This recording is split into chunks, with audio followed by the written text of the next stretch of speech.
అయోమయం జగన్నాథం ఉద్యోగ సంఘాలది తలోదారిలా తయారైంది. ఐక్యంగా పోరాడి సమస్యలు పరిష్కరించుకునే స్ఫూర్తి కొరవడింది. రాష్ట్రంలో రెండు ప్రధాన సంఘాల మధ్య ఏర్పడిన అగాధం జేఏసీ చీలిక వరకు వెళ్లే సంకేతాలు కనిపిస్తున్నాయి. దీంతో ఉద్యోగుల్లో కలవరం మొదలైంది. పరస్పర భిన్న వైఖరులకు తోడు సంఘం నేతల అస్తిత్వ సమస్య ఉద్యోగుల ప్రయోజనాలపై తీవ్ర ప్రభావం చూపే పరిస్థితి నెలకొంది. నాన్ గెజిటెడ్ ఉద్యోగుల సంఘం పేరు మార్పు ప్రయత్నాలు ఓవైపు వివాదాస్పదం అవుతుండగా మరో సంఘంతో సీఎం రేవంత్ రెడ్డి చనువుగా ఉండడం చర్చనీయాంశంగా మారింది.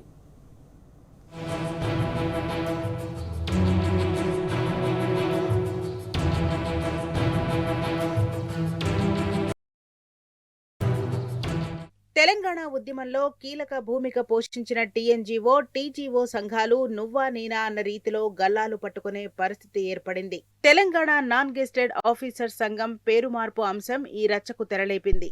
టీఎన్జీఓ పేరును Telangana native government officers union గా మార్చాలని నాయకత్వం నిర్ణయం తీసుకుంది. బైలాస్ ను మారుస్తూ ఈసీలో తీర్మానించి అనుమతి కోసం ప్రభుత్వానికి ప్రతిపాదనలను సంఘం పంపింది.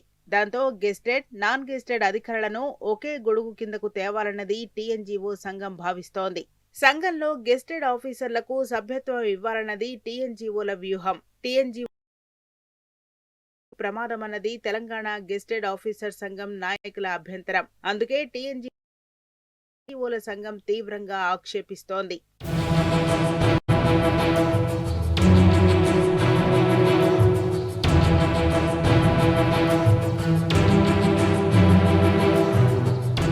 నాన్ గెజిటెడ్ అధికారుల్లో కొందరు త్వరలో గెజిటెడ్ అధికారులు కాబోతున్నారని, వాళ్ల ప్రయోజనాలు దెబ్బతినకుండా ఉండటం కోసమే ఉన్నట్టుండి పేరు మార్పు అసలు మతలబు అన్నది టీజీఓలు ఆరోపిస్తున్నారు. ఇన్నాళ్లు టీఎన్జీఓ సంఘానికి నాయకత్వం వహించి గెజిటెడ్ ఆఫీసర్ల సంఘంలో సభ్యులుగా కొనసాగాల్సి వస్తుందని, కావాలనే కొందరు నాయకులు పేరు మార్పు కోసం ప్రయత్నిస్తున్నారని ధ్వజమెత్తారు. కొందరి అస్తిత్వం కోసం టీఎన్జీఓ పేరు మారితే టీజీఓ సంఘం ఉనికి ప్రశ్నార్థకంలో పడే ప్రమాదం ఉందన్నది ఆ సంఘం నేతలు అంటున్నారు. గెజిటెడ్, నాన్ గెజిటెడ్ అధికారులకు కలిపి ఒక సంఘం ఉంటే నష్టమేంటన్నది టీఎన్జీఓలు సూటిగా ప్రశ్నిస్తున్నారు. పరిస్థితులకు అనుగుణంగా బైలాస్ ను మార్చుకునే వెసులుబాటు ఉందని అంటున్నారు.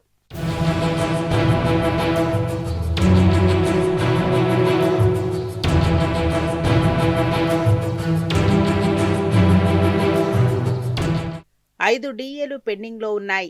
అధికార పీఠం ఎక్కిన నాటి నుంచి కాంగ్రెస్ సర్కార్ పీఆర్సీ ఊసే ఎత్తడం లేదు.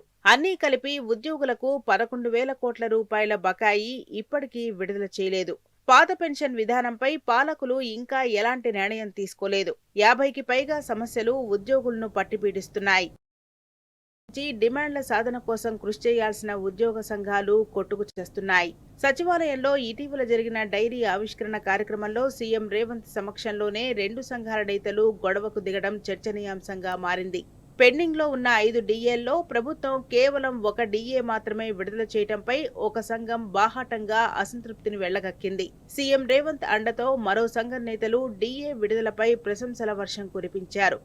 ఉద్యోగుల సమస్యలు పరిష్కరించడం అయ్యే పని కాదని గుర్తించే రేవంత్ ఒక సంఘాన్ని పనికట్టుకుని ప్రోత్సహిస్తున్నాడని తెలుస్తోంది.